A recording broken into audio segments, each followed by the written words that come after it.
Au numéro 36, on nous dit que c'est une propriété particulière lorsqu'on relie les milieux des côtés consécutifs de tout quadrilatère. N'importe quel quadrilatère, c'est-à-dire une figure à 4 côtés, on forme un parallélogramme. Donc là, on nous a donné un quadrilatère, puis là, on nous demande de relier les points milieux et de donner les sommets de ce nouveau parallélogramme-là. En gros, là, ce qui se passe, c'est que lorsque je vais relier les points milieux, attendez un petit peu, j'ai une petite erreur. Point milieu, là, je vais y aller à peu près, là.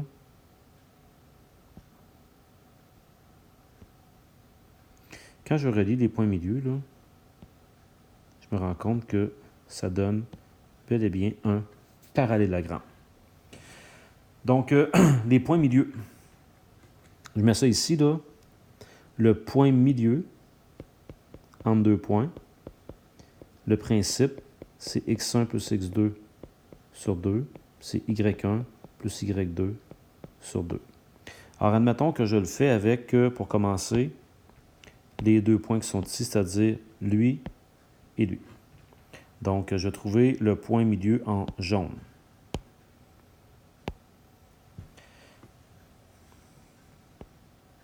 Ce que je pourrais faire pour m'aider, là, je pourrais aussi les nommer. Là. Je pourrais dire, ça va être A, B, C et D. Donc, si je recommence, là, c'est-à-dire que ici, j'enlève ceci. Je pourrais dire que le coordonnée de A sera, ou seront. J'applique ma formule, donc j'applique la formule du point milieu. Donc, je vais additionner les x ensemble, donc moins 3, moins 4 sur 2, et j'additionne les y sur 2. Ce qui me donne moins 7 demi et ici 1. Donc, j'en ai un dont les coordonnées sont moins 7 demi et 1. Je vous donne un peu de temps, on fait une petite pause et vous allez calculer les autres, puis on revient ensemble. Bon, alors, si vous avez les mêmes résultats que moi, j'ai trouvé B moins 1 demi 3, C j'ai trouvé 5 demi 1 demi, et D j'ai trouvé moins 1 demi 3 demi, qui se trouvent à être les sommets de la nouvelle forme qui est ainsi formée, qu'on appelle un parallélogramme. En B, on me pose la question caractéristique d'un parallélogramme. Principale caractéristique d'un parallélogramme, c'est que ce côté-là est parallèle à ce côté-là et que lui est parallèle à lui. Et des côtés parallèles, ben pour nous, dans ce chapitre-là, ça signifie que pour être parallèles, elles ont la même pente. Donc, j'ai sorti le point AB et le point CD. Montre qu'il s'agit bel et bien d'un parallélogramme. Alors, pour démontrer ça, ben, il faut revenir à quelles sont les caractéristiques. Je vais aller calculer la pente de AB avec A et B et la pente de CD avec C et D. Ce qu'on espère, c'est que ces deux-là soient pareils. Donc, allons-y. La pente, qui est Y2 moins Y1 sur X2 moins X1. Donc, ici, si je nomme mes points, X1, Y1, X2, Y2, je vais me retrouver avec 3 moins 1 sur moins 1 demi, moins 7 demi. Donc, j'ai 3 moins 1 qui fait 2, sur, j'ai moins 1 demi, moins qui devient plus ici, donc moins 1 demi plus 7 demi, qui fait 6 demi, qui fait 3.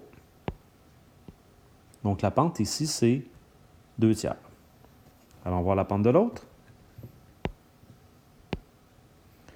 A égale x1, y1, x2, y2. Donc, je fais y2 moins y1, c'est-à-dire moins 3 demi moins 1 demi, sur x2 qui est moins 1 demi, moins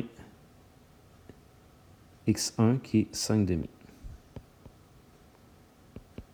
Au numérateur, moins 3 demi, moins 1 demi qui fait moins 4 demi, moins 4 demi qui est moins 2, sur moins 1 demi, moins 5 demi. Même dénominateur, ça fait moins 6 demi qui est moins 3. Et un négatif sur un négatif, ça donne du positif. Donc, ça fait ici une pente de 2/3. Donc, je me rends compte, à date, ça fonctionne. Parce que la pente ici, c'était 2/3. L'autre, c'est 2/3. Donc, j'ai